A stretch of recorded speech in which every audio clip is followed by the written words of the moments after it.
Deion Sanders is rumored to be leaving Colorado. He says he's not, but how does this affect recruiting? You are Locked On Buffs, your daily podcast on the Colorado Buffaloes. Part of the Locked On Podcast Network, your team every day.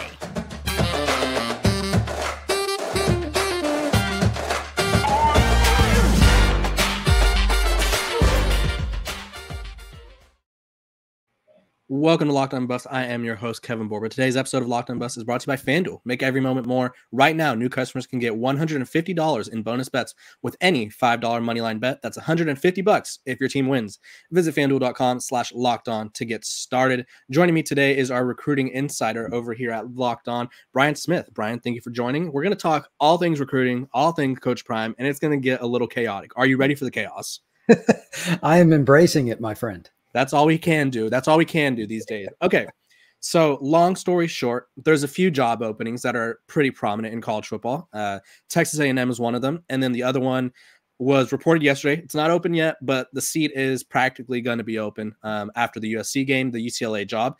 And Coach Prime, Deion Sanders, has been thrown around for a lot of jobs. And he kind of made a statement that he's here, his family's here, he's got 2 sons on the football team. His other son's creating content for the football team. His daughter's on the basketball team at Colorado. He moved his mom out there. He moved his sister out there. So there's a lot of Sanderses in Colorado. But he did lose a commitment the other day from Winston Watkins Jr., a 4-star wide receiver out of your neck of the woods, who basically said, and then this is me paraphrasing, he doesn't think Coach Prime's going to be there when it's his time to be at Colorado, which is why he backed off his pledge. Can you kind of talk about how these rumors are impacting the recruiting trail for Colorado? One of the biggest things for recruiting has always been, who is my position coach going to be? And more importantly, who's the head coach going to be, kind of ruddering the ship here? And that starts with parents. Obviously, mom and dad want to know. But, you know, if you're a kid that looked at it from a positional standpoint, I know this young man well. Winston's a great kid. And he was a big-time recruit even as an 8th grader. We all knew he's a national recruit. He can go wherever he wants. And he's got family ties to Deion. They're both from the same area, Southwest Florida, etc. But even that, like, when you just constantly hear a guy's name attached to something else, I mean, Winston's a junior in high school. He's at IMG and he's a dominant player, but he still wants to know. I mean, there's some comfort there. He's human.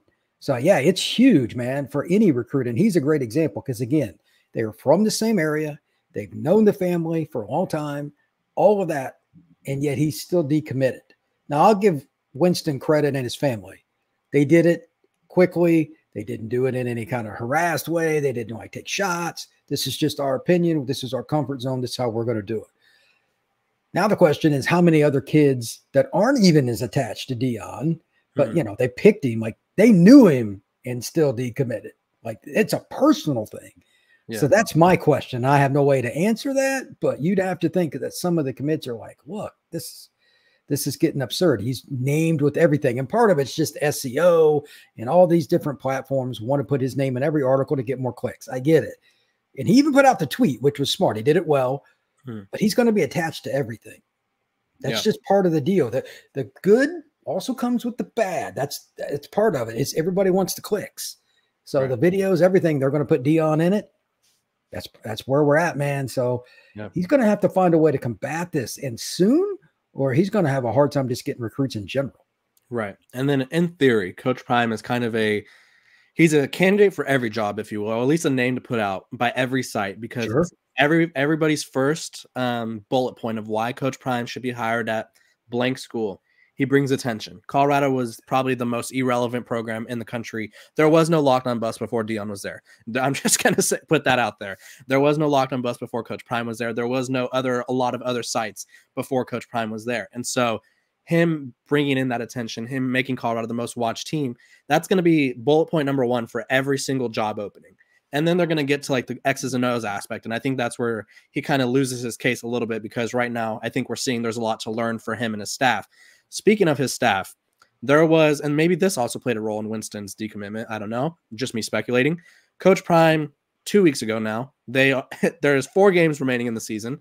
The offense has done well enough all year long. The problem has been the offensive line, which again goes to the way they targeted it in the transfer portal. They just got a bunch of guys that were starters at FCS or group of 5 schools and hoped for the best. And obviously that doesn't always work.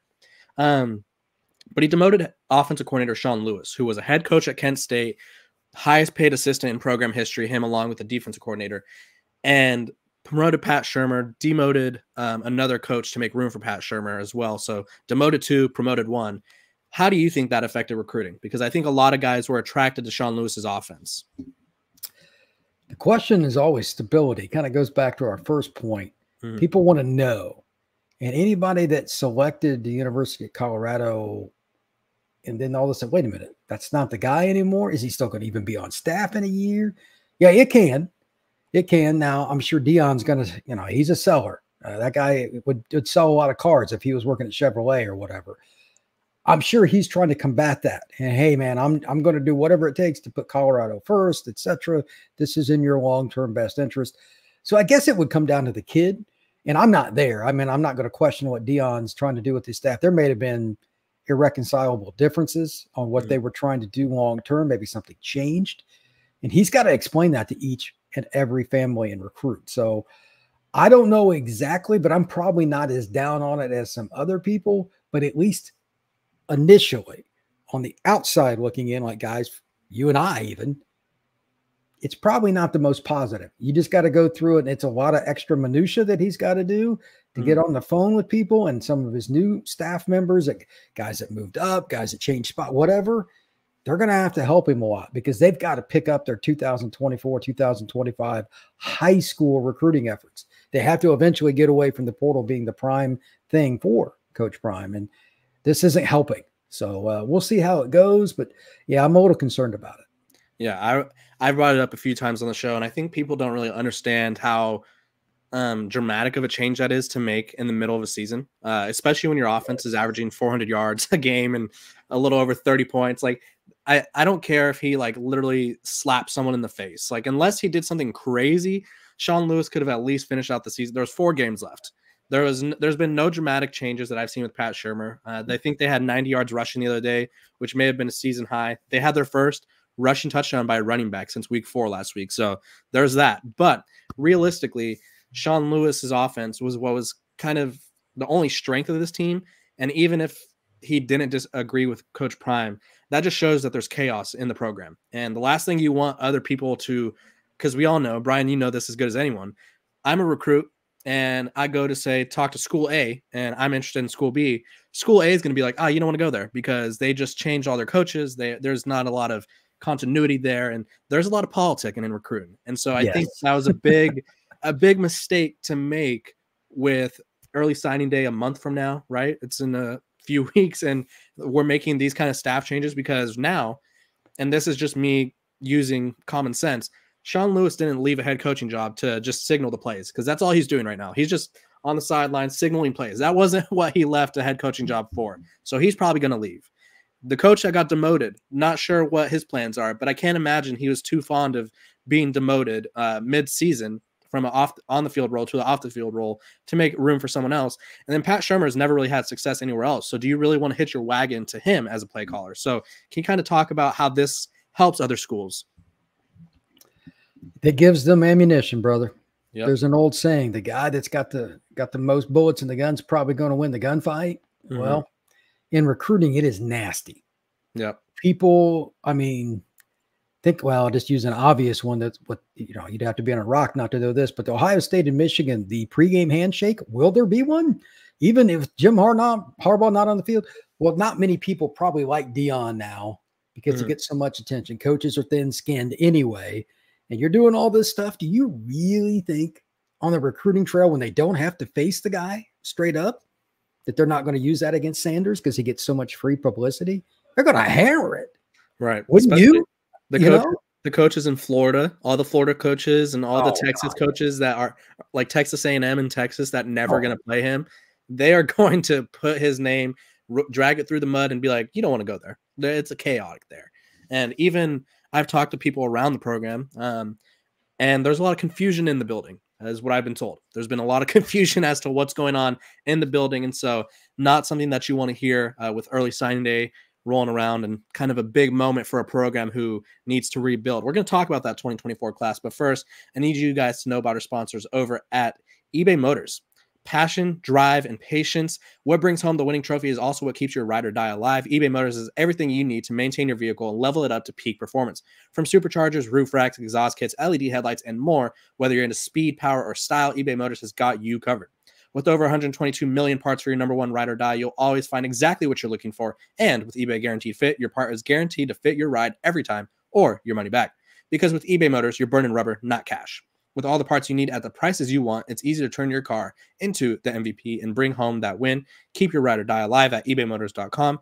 Eligible items only. Exclusions apply. eBay Guaranteed Fit only available to U.S. customers. Okay, Brian. He's our recruiting insider, just in case you randomly dove into the video 11 minutes in. He is our recruiting insider over here at Locked On, and he is helping us dissect what is the enigma of the Colorado football program. I'm pulling up their 2024 class because that's obviously the one that matters the most right now. They rank 63rd in the country. Not great. And they held 10 commits. So why is there feel like there's not a big effort here? Are they going to go flip shopping? Like, are they just going to signing day, there's going to be like 7 commits that flip from program A, program B, or are they just not getting the traction that we initially thought they would? This is probably the hardest one that I could come up with for any school at any time in my life. I have followed recruiting since 1990. Okay, I'm a recruiting nut. But this is the most unique situation. It's not a state that has a lot of in-state talent. So that's going to be harder, okay? But Deion is there. So that makes you wonder, like, are some of the kids just not sure? They're changing conferences. It has, obviously they haven't been a good program for a number of years, but I thought they would have more of an uptick with this class. They've already got a 25 quarterback that's a big time player, seen him play a few times, but overall it is a little bit less than I thought. So I'm just going to throw it back to you with this. Is he happy, in your opinion, to at least for one more class go the portal, especially if his son, he knows, but he's not going to necessarily talk about this. If Shedeur is going to come back next year, I think he's going to go more portal. Yeah, I think he will. And I did to help his kid, you know what I mean? Yeah, I get it. And I think when people, a lot of this gets watered down because you look at their overall record and you look at what's wrong with the team. They really are offensive linemen and defensive linemen away from being a better team. Now, that's easier said than done. Like me saying, oh, they just need 5 good offensive linemen. That is easy for me to say. That's what Georgia says every year too. They want better ones already. And they're in a better spot, obviously. And I did a breakdown I went to the transfer portal last year. So the 2023 class that came into this year, headlined by Travis Hunter. And I went through the top 12-ish offensive linemen. The best one, I forget his name. He's at Miami. Really good. One of the top linemen in the country, according to PFF. Everyone else, Auburn took in 3 or 4 guys. A couple of them don't start. Other ones are ranked 300th in the country in terms of grade and stuff. So it's not that easy to go into the portal and just be like, okay, I need 1 left tackle. Like that's what Miami did. Okay, they went into the portal, got 1 guy, and he's good. And so good for them. Auburn went into the portal, got like 4 guys, and I think one of them is decent. The other ones are like struggling or don't start. And so I understand that he thinks the portal is the method, but again, what's going to be in the portal? Because the guys that are starting caliber, NFL draft caliber that he needs for his team, man. They're leaving. They're not going to be in the portal. There's no reason for them to be in the portal. And if they do, for instance, Bear Alexander, different position, same kind of instance though. He went in the portal because of NIL. Like we'll call a spade a spade. There was some NIL packaging that wasn't delivered at Georgia. And so he went to USC, who is very well known for NIL. Colorado's not a big NIL team at this moment. They have investors, they have people that are involved in the program that are excited about it and want to throw money in it. But if you go, I guess, head to head with USC, for instance, I think USC is going to outbid you. And it's all about a bidding war. And so I do think he's trying to go transfer portal. And I think that's hurting his recruiting. And you could touch on that part. How much, if recruits, have they said anything about all he cares about is transfer portal guys? Has that come up at all? I haven't talked to many kids about Colorado, but it's something I'm going to, like with the playoffs starting here in Florida and Georgia and everything, I'm going to ask a few kids that I know have gotten offers because Colorado is a common topic in general, but I hadn't thought much about it. And I probably should have, because like a lot of these kids wanted to see what they were going to do this year. And by all means, it's his first time being at the Power 5. But now that we're to the end, you kind of know what you're getting. Mm-hmm. Are they going to want to be a part of a team that everybody kind of just picks on the O-line? That's constantly the theme. And to your point, you're 100% correct. Portal kids, it's usually a skill guy. Yeah. Like look at the receivers, Alabama a couple years ago. Obviously, there's just an incredible amount of talent that Keon Coleman brought to Florida State. But that's the exception. For whatever reason, O-linemen don't, and that's their spot. Yeah. So, but they're not getting the O-lineman out of high school either. No, I thought they were going to get one of these kids randomly. Could have been a kid from New Jersey, Texas, whatever. They haven't done it. Yep. So I don't know what it is. Something's off because it's not like Deion doesn't like recruiting and doesn't try, and it's still Deion. So there's a misconnect. Now, I don't get it. I don't know what the answer is. I'm a little confused. I mean, you're going to go in there and play. Mm-hmm. They still haven't gotten one of those guys, like a big time O lineman that you're like, okay, everybody in the country offered this kid, LSU, Michigan, etc. Yep. I don't know. I don't get it. So this is their class breakdown before I make my next point. They have 4 defensive linemen. They have an offensive tackle from the JUCO level. I believe he started his career at Purdue or something. Clarify. No, he went to Florida, then Miami. So he's been all over the place. He's been passed around. He's at a JUCO. Then they have a 3-star offensive lineman who's from Missouri who just got fonged, if you will, to Missouri. So he's projected to flip. So basically you have one high school recruit that is committed as offensive lineman, and you're probably going to lose him because we all know those recruiting insiders do not make predictions unless they pretty much know. Yeah, he got it from somebody at Missouri staff, I'd about guarantee. Yeah, so they're losing their only offensive line commit. And again, the focus is on the portal, which is great. But I want, for the fans that argue with me every time, I want you to go look at the portal from last year. Look at who's transferring. If it's a Florida guy, Alabama guy, he didn't play, or he had discipline issues. So there's already an issue there. And this isn't putting anything on a certain guy. This is just the overall broad term. They didn't play, they had discipline issues, or they were homesick. Well, a lot of the guys he wants are from Florida or Texas. So he's not going to get any homesick kids to go from a Southeast school to Colorado because that doesn't help with homesickness. There's a chance that you get a guy who is a backup, but that's kind of what your offensive line, that's kind of what your defense line mostly is right now, is a backup from Tennessee. You got reserves from Florida State, and it's just, you could bank on them, but there's a reason they didn't play. And then there's also this pressure, like you talked about, Brian, where you come in and you know that you're going to be you're going to be the butt of every scrutiny. Like everything that people say bad is going to be about you, because Deion Sanders, and this isn't even like nepotism, he's really good. And so he's doing all of this in spite of his offense line being terrible. So it's really a lose-lose situation. I thought he would go really hard for the offense line this class and kind of try to get 1 or 2 guys in the portal. I didn't realize it was going to be like okay, we tried it once, but now we know. Now we're going to try something different. They didn't evaluate properly the first time, and I just don't think there's going to be guys to evaluate properly this second time. When we come back, we're going to be talking about notable recruits that are kind of on the market that Colorado could flip, could end up landing. But first, a word from our sponsors over at FanDuel. Score early this NFL season with FanDuel, America's #1 sportbook, because right now new customers can get $150 in bonus bets with any $5 moneyline bet. That's $150 if your team wins. If you've been thinking about joining FanDuel, there's no better time to get in on the action. The app is easy to use. There's a wide range of betting options that include spread, player props, over-unders, and more. So visit FanDuel.com/lockedon and kick off the NFL season.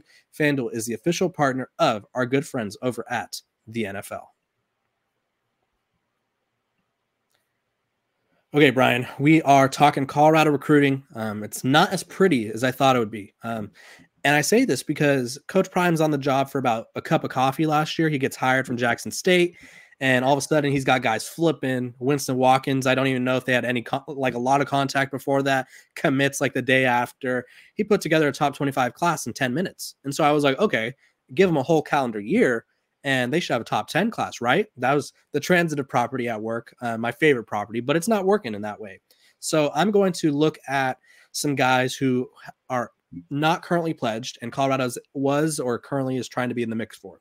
First one that comes to mind, Kai Bates, just decommitted from LSU, the defensive back. That was a guy that Colorado was in the mix for down the stretch. Obviously, he went to LSU. Do they have a chance there? Is he looking for SEC home, or what's going on there? I actually am going to see Kai play on Friday. It's an ironic thing that you mentioned him. That's a kid that's very open-minded, and he's not your typical Florida guy. Distance from home is not a big deal, or else he wouldn't have committed to LSU in the first place. That's a long way from Orlando. Mm-hmm. I think that would be an option. He's probably going to take visits, and he's a corner. Let's be honest. If you're a corner, Deion is different, and it's a Florida corner. I would put my notes with him towards the top. I won't see him until Friday, but at the same time, that's going to be an interesting one. Anybody that's a DB in the South in general, you could probably put a little mark by him and say, we need to come back around to this one and keep an eye on it. Okay. I like it. So Colorado, we'll go from chance to let's not waste our time. We'll go that's a chance there. And so Kai Bates, they have a chance there. Okay, nice. Wide receiver, which there's going to be a common theme here, I think, in Brian's breakdowns, and it's going to be that skill position guys are gravitating towards Colorado, which is fine. I mean, you always need them, but that is obviously not their problem. But we have Draylon Miller from Silsbee, Texas, the 4-star wide receiver, 66th overall player in the class. That's somebody I expect to stay in the SEC footprint from what I've heard. Watch out for LSU. He was originally committed to the Aggies. That's really good. Now he would fit what Colorado does, but that was like an LSU, Texas A&M. I mean, it's traditional Deep South battle. Those are hard to break up, and he's right there on the border with Louisiana. Those kids tend to stay closer to home. Okay, and then this is the big one. This is kind of the one that Colorado's holding their hat on, and I think he visited the week of Sean Lewis's demotion. So unfortunate timing. Jordan Seaton, the 5-star offensive tackle. Yeah, I know Jordan. Yeah. So IMG guy, I talked about him. I did like a little breakdown on him. Colorado gets him. He's a program building block. I don't know if we obviously offensive linemen can kind of play right away, whether that's a good thing or a bad thing. Depends on the guy, really. There's not a lot of Kelvin Bankses out there, if you know what I mean. There's a lot more guys that sit and wait their turn for a couple years. And so I think the expectation for Jordan is if he comes to Colorado, he's going to be playing right away. But he visits when they're demoting Sean Lewis. There's kind of I think that was the most negative attention Colorado had gotten all year, which is saying something. So what do you think their chances are with him? Because I know he's got Tennessee and Ohio State still on the docket. He is a unique recruit because he's such a mature young man. I've gotten to know him. He's a lot of fun to be around. Florida, Ohio State, Georgia, Bama. He can go pretty much where he wants, but he's really open-minded, and he's struggled to quote unquote say no. It's the most powerful word in the English dictionary, but he hasn't done it a lot lately. He's just gotten so many offers, and he's gotten so much better in the last year. And as you noted, tackles are coveted. So is Colorado possible? Yes. I don't have any idea where Seaton's going, though. And I'm not sure Jordan does. So all you can do is say, look, man, we need tackles desperately. We need offensive linemen desperately. Bring somebody with you from your team. Yeah. So, like, they've got guys. I mean, their team is ridiculous. So maybe that works out. It would not shock me. And he's very fundamentally sound. Like, he's been coached up to a serious level. I think he could play pretty early. I'm not saying that's a great thing you never want true freshman offensive tackle. Look, that's not but he's one of the rare guys that maturity wise, physically, all those things, he could at least be competitive and help push the pile forward on the offensive line depth chart for the Buffs. Yeah. And I mean, I don't think it's going to be a difficult task by any means. I think, Brian, you get out there and get a few weeks of training, and you might be pushing for a start. Oh, dear God, that would be bad for everybody. But so Jordan's kind of he's their white whale, I'm going to say. He's the guy that I get it. They really want, they really need. And then he comes, like I mentioned, during the Sean Lewis stuff, and he talked about in an interview, I don't remember with who, and he was like, I didn't want to ask questions because nobody had answers. And I was like, that is exactly not what you want to hear. I was like, if there was like a poster of like what not to hear from a recruit after a visit, it'd be that. Like, it would be like that, or they ignored me. Colorado had an issue. Not sure if this made it to your neck of the woods. His name's slipping my mind, but his dad played at Colorado, 4-star linebacker, I think in the 2025 class. And they kicked him out of the recruiting area after the game. They didn't have his name on the list. And so he was there on a visit, had a pass, had a picture with Deion, and he got kind of booted out of the area because they didn't have his name on the list. And so someone messed up there. But are there any recruits that stand out? Because this is where Colorado is going to get their money. I think we all know this because obviously They're at 10 guys right now. It's probably going to be 9, assuming that Steve Wiltfong isn't wrong. So is there any guys that are worth watching for a flip? Obviously, I don't want you to spoil recruitments, but is there positions or kind of guys that maybe are on the fence somewhere? Well, I think we're going to go right back to where we were. If they do not get, and I don't, even if I knew, I wouldn't say it for the obvious reasons. These kids want to make their own announcements. They have to get a couple high school kids. Yeah. They have to. Yeah. Up front. Now, I'm not talking about quarterback, running back, receiver. Those spots I'm not worried about. They have to get a couple high school kids, even if they're just depth pieces for next season. And that kid could be from Ohio, Missouri, California, wherever. They need depth.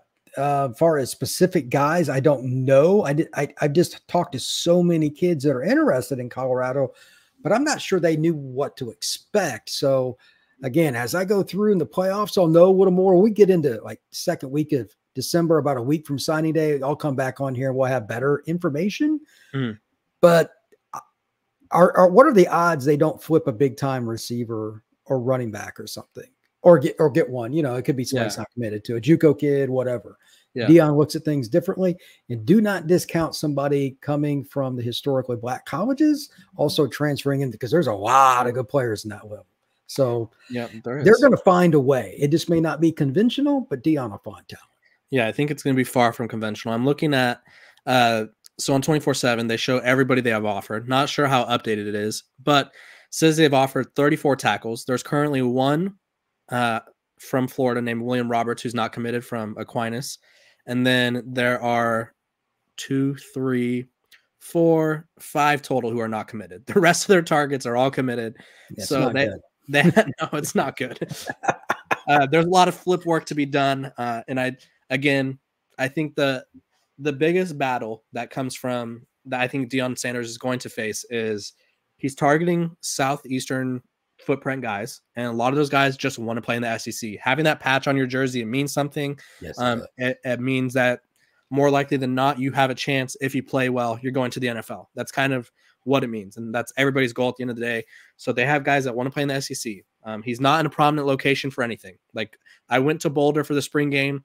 You fly into Denver, you take a 30-minute Uber to Boulder. It is not like a central location to anything exciting. It's a college town, which is cool, but he has that working against him. He's not in California. He's not in Texas. He's not in Florida. And then he brings in a lot of attention, which is great until you start losing. And I think he told this to his team after the Stanford loss when they blew the 29-point lead. He said, all that love you've been receiving on social media, get ready for that to flip, and did it flip. And so I think there's a lot of, if you're a mom or a dad and you're like, I don't know if I want my son to go there because he's going to get ridiculed every time something bad happens. I think there's a sense of, I don't know how many people are thrilled with how he handles the team right now. I think there's a kind of a vibe that he favorites certain players, and obviously certain players have certain relationships with him. So there's a lot of ongoing things that I think he needs to figure out from a overall CEO landscape or CEO perspective. And then obviously we talked about it in the first segment. Is he going to leave? Is he going to be there for 2025? And so if you had to make a bold prediction for his 2024 class, Brian, before we go, what would you say? He'll get at least one kid that nobody expected. And I'm not talking about some 3-star kid either. Okay. It'll be, I mean, I have no idea. But that's kind of how Deion works. Right. So, I mean, I remember when I first heard that Travis had taken some calls from him or whatever, and I kind of brushed it aside. But now that was an HBCU too. That was part of it. This is Power 5, so it's easier. That's something else to think. But he got what I thought was the best recruit in the country. And, you know, if you can do that, then anything is open. Yeah. Do not be surprised when it happens. Don't be surprised. I don't know which kid it will be. Right. Takes a different kind of personality. But like Travis, I knew him a little bit in the 7-on-7 scene. He's not afraid of anything. He wants a challenge. And that was good for him. You know, good for Travis. Yeah. Which kid is it this year in the class of 24? We're going to find out. Yeah, and I think it's a big risk for those 5-star guys because not everybody's Travis Hunter. You know, Travis Hunter, I think, special player. Yeah, Travis Hunter, I knew he was good. I watched his high school tape. I watched his 7-on-7 stuff, 7-on-7 glorified 2-and-touch football, but he was good. And then at Jackson State, he was injured, so we didn't get a lot of Travis Hunter. And so he comes in right away, and he's easily the best player on both sides of the field every time he's on the field. And it's like, okay, that's rare. That's rare. And so Travis Hunter is a different breed, and not everybody wants to take that risk Going to Colorado is a risk because you never know what Coach Prime's going to do, what the transfer portal situation is, but it's always entertaining. I appreciate you guys for tuning in to Locked on Buffs. Make sure to check out Brian on Twitter. You have his social media handle right down there. He's got all recruiting covered for everything, for every single program. He knows something. So make sure to check out Brian. I appreciate you guys for tuning in, and I hope you guys have a great Wednesday.